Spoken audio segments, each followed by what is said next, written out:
Alors moi, ma théorie, elle est souvent pas comprise. Je dis que Trump ait une idée derrière qui se soit simplement soumis pour des raisons peut-être qui ont à voir avec les dossiers Epstein ou avec le fait qu'il a quand même été plusieurs fois renfloué quand il était en faillite par des financiers juifs, ou alors aussi qui le menacent par lui et sa famille. Il faut pas oublier que on est dans un pays où on tue les présidents de la République. Et les deux frères Kennedy ont été mis à mort, l'un président, l'autre avant qu'ils le deviennent, pour des dossiers assez similaires, hein, puisque quand on lit notre spécialiste du sujet, qui est Laurent Guyeno,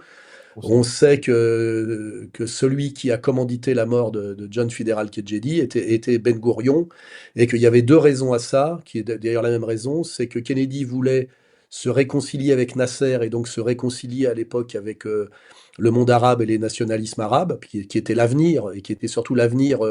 pour échapper à un certain obscurantisme islamiste qui est systématiquement aidé par les impérialistes, on le sait, notamment depuis la destruction de l'Irak de Saddam Hussein. Et il voulait aussi aller voir à Dimona, c'est-à-dire empêcher Israël d'avoir la bombe pour qu'il n'y ait pas une course à la bombe au Proche-Orient. D'ailleurs, c'est comme ça qu'il faut comprendre pourquoi l'Iran pourrait tenter de vouloir la bombe, c'est parce qu'Israël l'a, et Israël l'a illégalement, il faut le rappeler. Voilà, donc il faut remettre les choses à l'endroit. Et alors que Trump, c'est sans doute effectivement le sort qui a été réservé aux deux frères Kennedy, et peut-être que soit c'est un traître pour des raisons d'argent, soit c'est un traître parce qu'il est tenu par les dossiers Epstein, ce qui m'étonnait plus, mais il semble qu'il y a quand même des petites choses qui seraient suffisantes dans un pays que j'appelle puritano-pornographique comme les États-Unis pour le mettre gravement en danger, même si c'est pas du niveau de ce qu'on voit dans les courriels Epstein, où là on a quand même du viol d'enfants, du meurtre d'enfants et du cannibalisme, hein. Je ne pense pas que Trump était impliqué à ce niveau-là, puisqu'il n'a jamais mis les pieds sur l'île aux esclaves, mais il était peut-être suffisamment impliqué par rapport à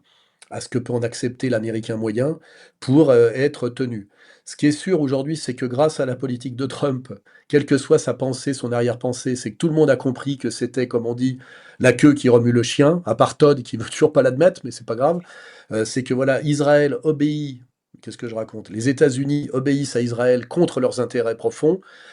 Trump aujourd'hui mène une politique qui est le contraire de la politique pour laquelle il avait été élu, contre, je rappelle, ce qu'on appelait l'État profond, c'est-à-dire la puissance néoconservatrice qui domine l'Amérique, notamment à droite depuis les années Reagan, mais encore plus depuis les deux mandats des Bush père et fils. Donc et Trump est aujourd'hui dans une trahison tellement évidente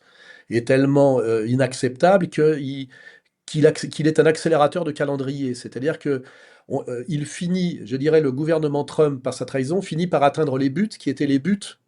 de Trump au début, c'est-à-dire de faire monter un sentiment de colère contre Israël, de bien faire comprendre que Israël est le problème de l'Amérique. Israël oblige l'Amérique à prendre des décisions militaires, géopolitiques, politiques et économiques qui sont une des responsables du déclin de l'Amérique et qui donc aggravent le cas, alors que justement Trump aurait dû se recentrer sur une doctrine Monroe et accomplir un programme qui n'incluait absolument pas à aucun moment l'idée d'attaquer l'Iran.